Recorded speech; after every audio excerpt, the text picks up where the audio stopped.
consider Theophane the Recluse, a Russian Orthodox saint, as my elder brother in the faith.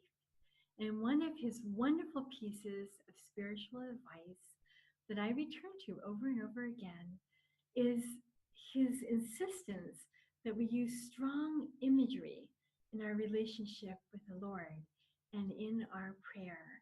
And one of the beautiful images he paints, and that I often use, and is so scriptural, is to imagine myself in a desert, thirsty, dying of hunger, totally lost and confused, and unable to find the way. Everything is open before me. There is no goal, there's no oasis, there's no future, there's no hope. And I imagine coming beside me on the right, my guardian angel and all the angels of heaven, and they're surrounding me and they're saying, we're cheering for you, Sister Catherine. We want you in heaven with us. Our hope is that you will sing to God the praises and the glories that we ourselves sing, and that you will be with us. And on my left come my patron saints and the entire communion of saints and the witnesses of those who walked before me, those I know and love and those whom I don't know, but who love me. And they're also cheering me on, this great cloud of witnesses. It's not that hard, Sister Catherine. You can do it. There is a way, and God is here for you. And I see Mary and Jesus walking ahead of me, and St. Joseph, my dear friend St. Joseph, walking behind me, totally surrounded by love, by joy, by hope, by direction.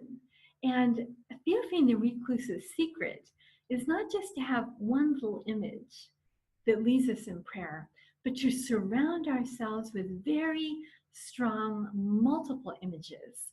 And these images don't just become part of our imagination, but they affect our entire being on every level. They arouse our will, they warm our heart, they give us strength. They put before us something so attractive and so beautiful and so encouraging that we can't say no, that we can't not run and run after Jesus. This is a powerful image for you to sit with in prayer because it wakes our heart over time from its slumber. And we begin to feel our longing and our love for God and the power of God's attraction on every level of our being. So in today's presentation, we will learn how to explore more deeply the tremendous thirst for God that is in our own hearts. When we talk about a life of faith, a life of prayer, ultimately we're speaking about our heart's desire to know that God does see us, that God does hear us, that God does know what is in our hearts, that God cares about what is in our life. We want to feel that God is here and we are not alone. But we also have seen that when we travel down a path of disintegration, of compensations, of repeated behaviors, we end up more fragmented and more disconnected because we are disconnecting from ourselves. That initial place where we could have stopped and connected to what am I feeling? Who am I really in this moment? We skipped. And because of that, we are disconnecting from ourselves. And it becomes more and more easy and faster to reconnect to behaviors and thoughts and activities and attitudes that lead to disintegration instead of union. What we really want to do is, as the psalmist says, taste the goodness of the Lord. At this very moment, just stop. Am I tasting the goodness of the Lord? Does my whole body cry out like a desert to feel God's hand upon me, His mercy flowing through me? Have I connected to that?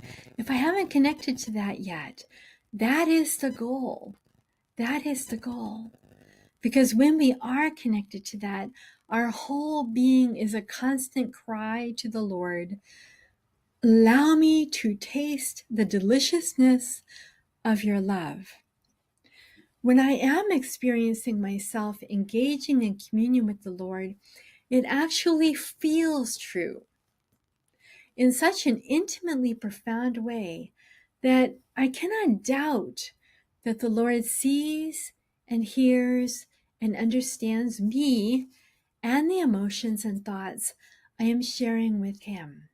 And that's what we want. We want to know beyond the shadow of a doubt, in a felt way, that God and our relationship with God is true.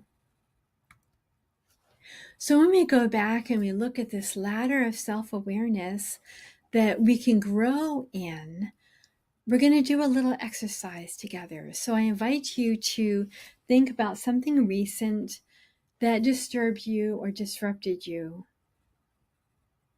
and pull it into your mind.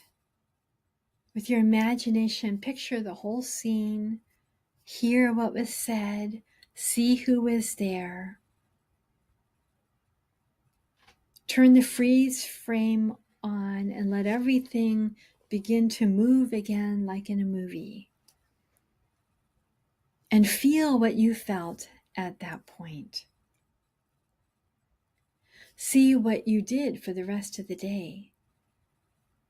What you thought about yourself or the person. What you reacted, how you reacted. Who you told. Just the inner drama that got played out in some way. And now stop and go back to the event. What did you feel immediately as the event was happening? What did it pull up in you? What emotion? Was it anger or fear, feeling threatened or envious? What was that? That emotional response.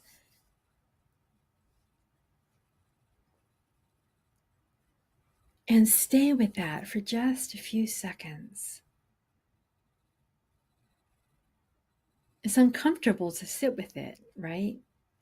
And that's why we all run off and do something. But really, by simply sitting with it, we begin to transform it, to integrate it, all the unintegrated stuff in our lives. Now, take that uncomfortable stuff, that place, that experience, that event, and I want you to, somewhere in that event, in that place, to picture Jesus. He walks in, He comes in very gently, and just watch Him. Where does He go? How does He feel? Where is He looking? What is He looking at? What can you read in His eyes?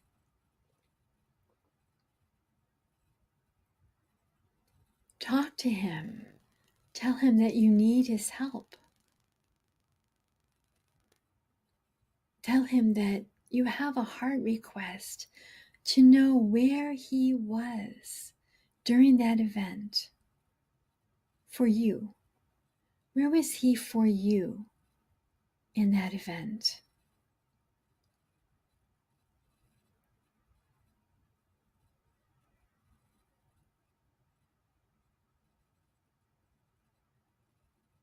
and ask Him to show you how He sees you.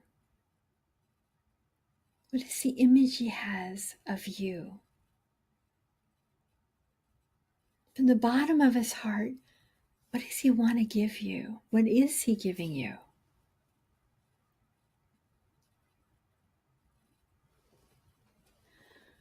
So we started out with something that happened, an event of everyday life.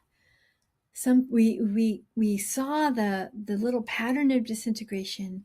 We stopped it, came back to what was it that we felt.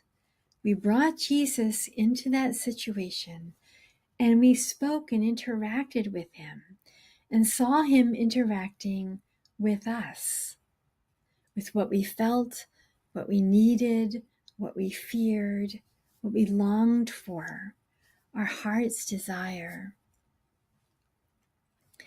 This daily visit with Jesus that revolves around the things that happen in our life can be a very simple way to end your day. Or it could be something you do for 5 minutes on your coffee break.